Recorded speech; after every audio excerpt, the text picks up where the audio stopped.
Does your Nissan 370Z have a rear end clicking noise like this?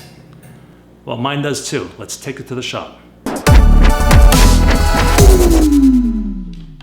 Hey guys, welcome back to the channel. My name is Mike the Baldadonis. I buy and sell cars as a hobby, and I bring you guys along with me showing the pros and cons of each vehicle I buy.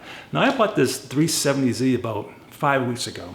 I drove all the way up to Maine, and it was worth the trip. Now, I buy cars, like I said, so I have to get the car for a price where I can have some wiggle room, so just in case I need to fix anything, I can do that and still make a profit, hopefully make a profit. So when I got this 370Z, on the test drive, I put it right in reverse. I heard a clicking, click, click. I was like, You know, it wasn't like a loud click, click. It wasn't that loud. It was just a little click, click. And I was like, all right, so I'm driving it. Take the car for a test drive. I buy the car, not a problem.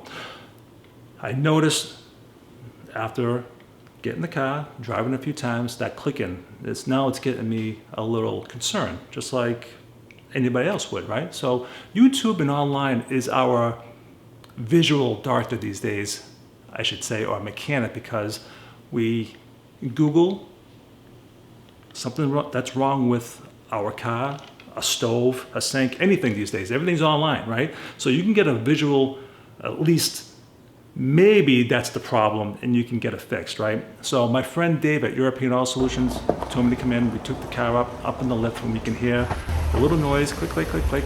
So what I did was try to retorque it the second time that I was there, because I went 3 times to the shop, okay? The first time was to check everything out. Second time was to do some work, which is on an upcoming video. And the third time was to put this axle nut in. Now, on the second visit, we tried to torque it down just a little tighter. It made it worse. So I was like, oh, I hope it didn't ruin the axle or anything like that. So I ordered the parts from a Kawasaki Honda dealership.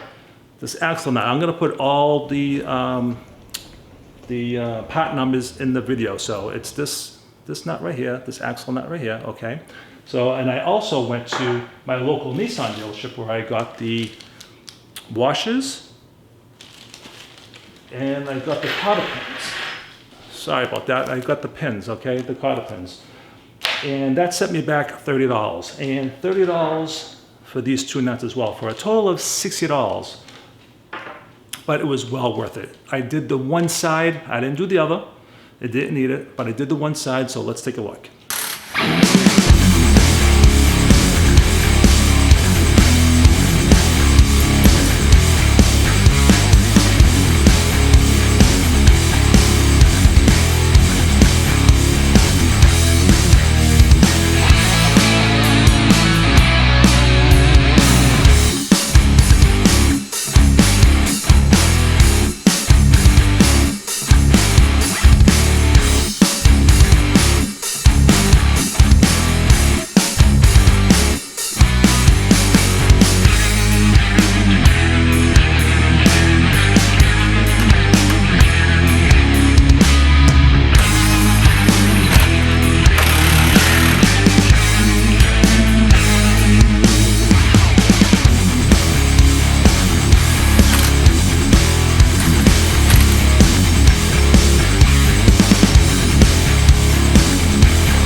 Fixed it.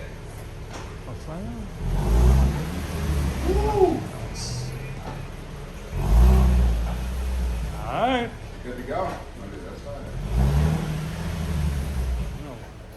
Alright, so there you go. No more noise. It's you know, that's a huge relief because as anybody knows that you think it could be worse than it is, you know, $30 in parts, $60 in parts, or whatever it is it cost me, and I have to wash my friend's car. Okay, so that's a great deal for me. Now I have the confidence of driving the car. There's no more clicking, and so when somebody comes to look at the car, there's no more what's that noise, because that's the problem when you're reselling a car. What's that noise? That is off-putting to a lot of people. They're not gonna wanna buy something that, if I don't know what the problem is and they don't know the problem is, they're gonna walk away from the car. So that's why I do my videos. Everything's on my video clips of everything that I've done. And that's why when people buy my cars, they trust me. They can see that the work was done and I'm reliable, and you know, I get a good reputation for that. All right, so guys, one more video coming up on the 370. I'll do the pros and cons of the vehicle. I'll get my cool shots. I got my new drone, so hopefully I can get some really cool drone footage. And I'm really digging the car. Without that noise, it just feels so much better with doubt in my head. What is that noise? So it's all done, it's settled, but can you believe that? A Kawasaki pot. Kawasaki pot, guys. All right, guys, until the next video. Baldadonis out.